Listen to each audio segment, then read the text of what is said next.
Selamat siang semuanya, senang sekali saya Arianto bisa kembali lagi di acara podcast kali ini. Dan tentunya saya juga sangat senang karena di samping saya ada Bapak Sugiono selaku owner LPK Cikara Indonesia Tangguh. Selamat siang Bapak Sugiono. Selamat siang Mas Arianto. Oke, sehat Bapak Sugiono? Alhamdulillah sehat. Mas Arianto gimana? Alhamdulillah saya juga sehat. Itu bagaimana ini? Bagaimana?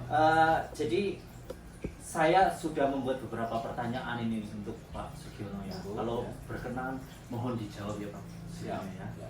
Oke, kalau boleh tahu ini Pak Sugiono, untuk usaha yang dimiliki oleh Pak Sugiono ini dimulai dari kapan?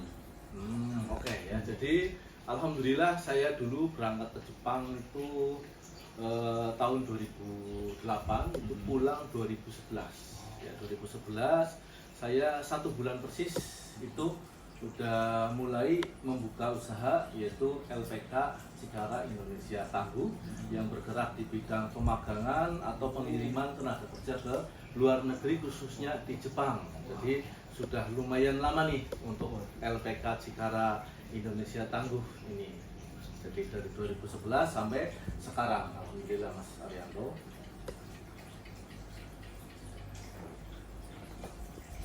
Oh, berarti sebelum Pak Sugiono bikin LPK ini juga pernah ke Jepang Pak Sugiono? Pernah ya, dulu saya juga sama ya seperti anak-anak yang saya berangkatkan ke Jepang itu melalui program magang ke Jepang yaitu selama 3 tahun. Ya alhamdulillah sekarang sudah lumayan banyak juga yang pada berangkat ke Jepang melalui LPK Cikara Indonesia Tangguh ini. Nah, ini saya mau nanya lagi nih Pak Sugiono. Silakan. Nah, misalkan nih ada anak nih proses ke Jepang, terus berangkat ke Jepang. Nah, waktu berangkat ke Jepang itu anak ini boleh pulang nggak? Misalkan ada kepentingan di rumah atau misalkan orang tua gimana ini?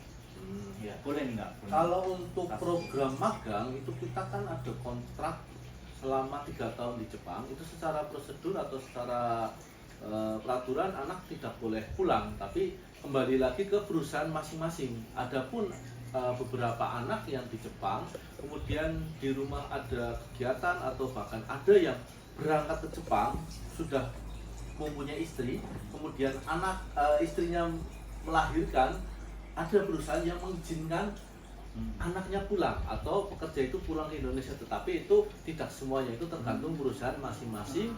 Dan kalau untuk secara prosedur memang tidak boleh, tapi kembali lagi ke perusahaan masing-masing. Karena saya menjumpai juga siswa Cikara yang pulang cuti belum 3 tahun tapi dibolehkan sama bosnya, sama perusahaannya. Jadi untuk melihat karena istrinya lahiran, itu contohnya seperti itu. Jadi kalau secara prosedur peraturan itu wajib 3 tahun baru boleh pulang. Seperti itu. Seperti itu ya Pak Sugiono ya. Berarti secara garis besar ini lebih ke kebijakan dari perusahaan itu sendiri ya Pak ya. Oke, siap. Nah, kalau boleh tahu ini LPK Cikara Indonesia Tangguh berdiri tahun berapa ini? Tahun 2011. Jadi tahun 2011 berdiri itu ya alhamdulillah sampai sekarang sudah ratusan anak yang berangkat. Luar biasa ya. Alhamdulillah ya. Kisaran berapa itu Pak? Maksudnya kan ratusan kan cuma 100. Ya. Maksudnya lebih spesifik hampir masuk 500 ke atas. 500 ke atas, bahkan hampir mau 1000 lah yang berangkat ke Jepang sendiri lewat LPK Cikara Indonesia Tangguh. Oke. Terus kan ini murid udah banyak banget ya Pak ya yang berangkat pulang. Nah, kan pasti ada yang ketika pulang ke Indonesia main ke sini ya Pak ya. Nah, itu rata-rata murid atau alumni dari sini yang pulang dari Jepang itu usaha kah atau kerja lagi atau berangkat ke Jepang lagi atau gimana, apa Pak Sugiono tahu? Ya, jadi rata-rata siswa sini itu alhamdulillah kita masih menganggap mereka keluarga Cikara, mereka juga masih menganggap kita itu keluarga ya, bahkan semua hampir ya anak-anak yang pulang dari Jepang rata-rata mampir ke sini, kecuali mereka anak-anak yang di luar Jawa itu kadang ada yang mampir ada enggak, karena kita juga memaklumi karena jauh lokasinya, jadi hanya sebatas kabar-kabar saja. Nah kemudian kebanyakan apa di Indonesia ya, ketika saya tanya ke anak-anak, ada yang lanjut bekerja di Indonesia, contohnya ada yang di Cikarang, ada yang di Karawang, ada juga yang membangun usaha.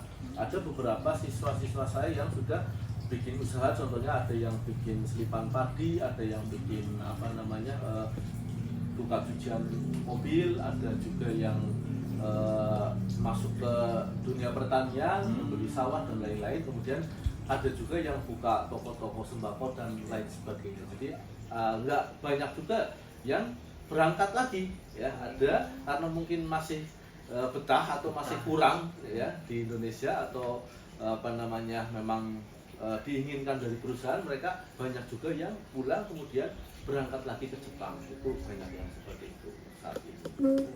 Iya.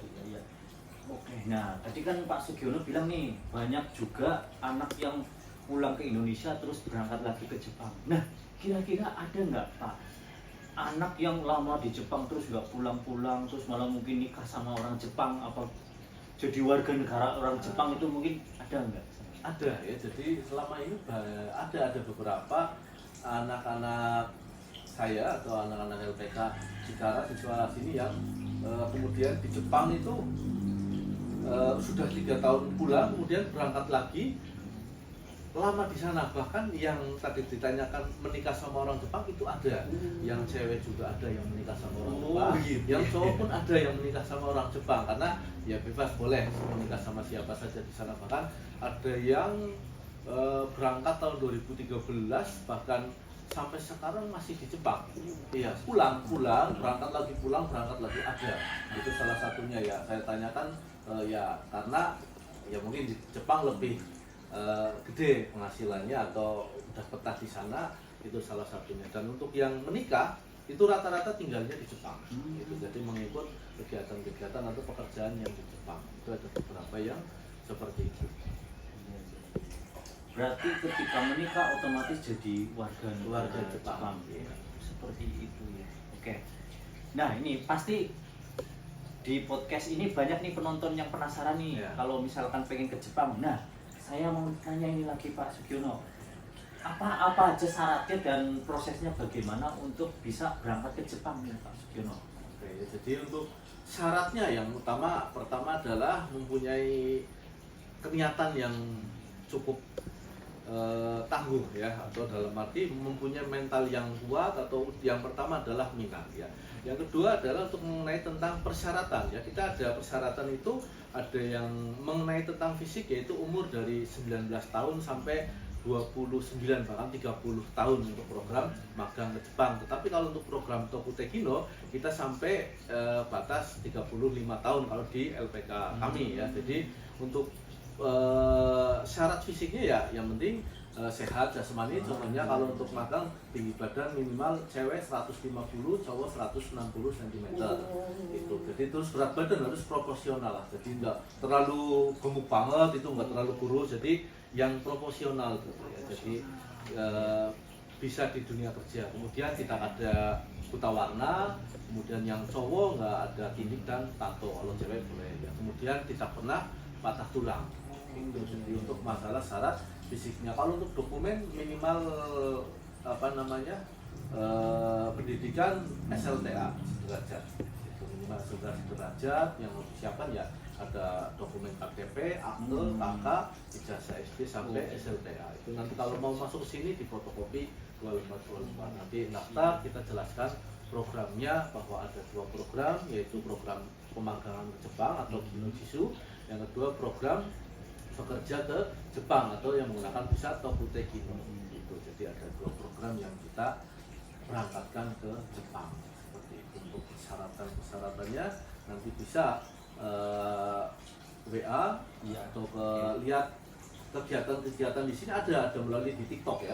TikTok ada di TikToknya itu LPK Cikarang Cilacap, Facebook juga sama LPK Cikarang Cilacap, sama IG juga sama LPK Cikarang Cilacap. Di situ kegiatan-kegiatan kita ada semuanya, dari olahraga, belajar, main atau segala macam, semuanya ada di situ. Jadi lebih jelasnya nanti kalau misalkan mau menanyakan biaya apa segala macam, datang saja ke LPK Cikarang. Cuman datang dulu, ngobrol dulu, lihat lokasi nggak masalah, nggak harus kesini datang wajib daftar atau enggak.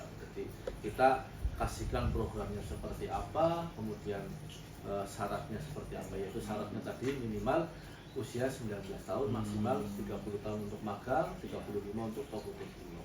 Seperti itu Mas Aryan. Itu syaratnya tadi ya Pak? Iya. Berarti saya termasuk bisa masuk ke Jepang Bisa, ya Pak ini Pak? bisa. Mas Arianto umurnya masih berapa itu masih Oke, bisa siap. ke Jepang ya. Bahkan nikah sama orang Jepang masih Waduh, bisa, iya, masih ada siap. kesempatan. Oke. Udah nikah belum Mas Arianto? Belum, Pak, Oh belum. Ya Belum. ini kalau mau nikah sama orang Jepang silakan. Ya Jepang itu banyak itu yang mau sama orang Indonesia loh. Oke, siap berangkat besok. Ya. Lanjut lagi nih boleh Pak Sugiono? Ya, silakan. Nah, kan tadi kan ya maaf ya Pak Sugiono tadi Ya. bilang untuk masalah administrasi itu bisa langsung WA. Ya. Tapi mohon maaf ini kira-kira estimasi aja Pak. Untuk Biaya estimasi ya. kira-kira berapa? Untuk estimasi di awal, dari awal sampai pemberangkatan itu ya sekitar 30 sampai 35 juta. Kalau untuk dan lain-lain sana sini, kadang kan anak tes ke sana butuh biaya apa segala macam ya sekitar 40 juta lah. Dan kami pun menyediakan dana talangan Mas.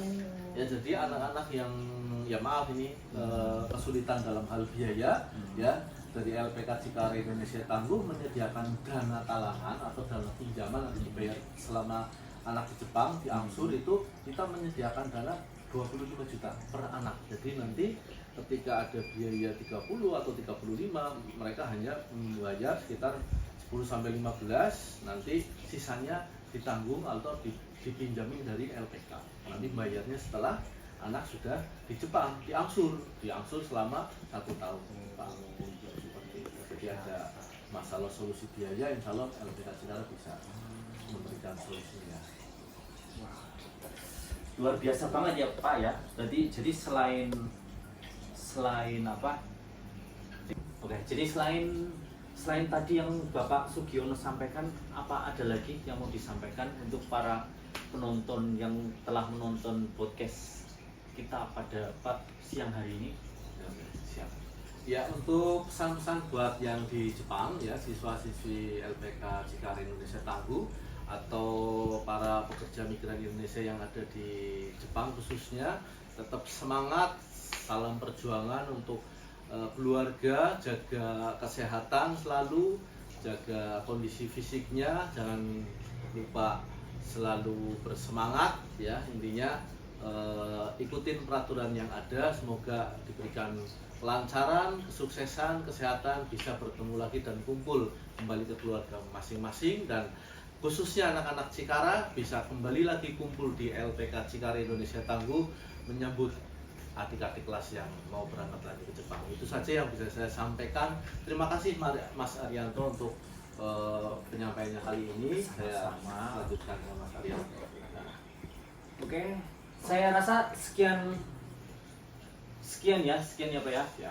Sekian obrolan kita, obrolan yang sangat luar biasa. Mudah-mudahan jadi motivasi buat teman-teman yang lagi menonton ya, atau teman-teman yang lagi nonton terus tiba-tiba pengen ke Jepang ya. Terima kasih atas waktunya ya Pak Sugiono. Saya Arianto pamit undur diri, terima kasih. Sampai jumpa lagi di podcast selanjutnya. Salam semangat. Semangat. Semangat. Semangat. Semangat. Semangat. Terima kasih Mas Arianto.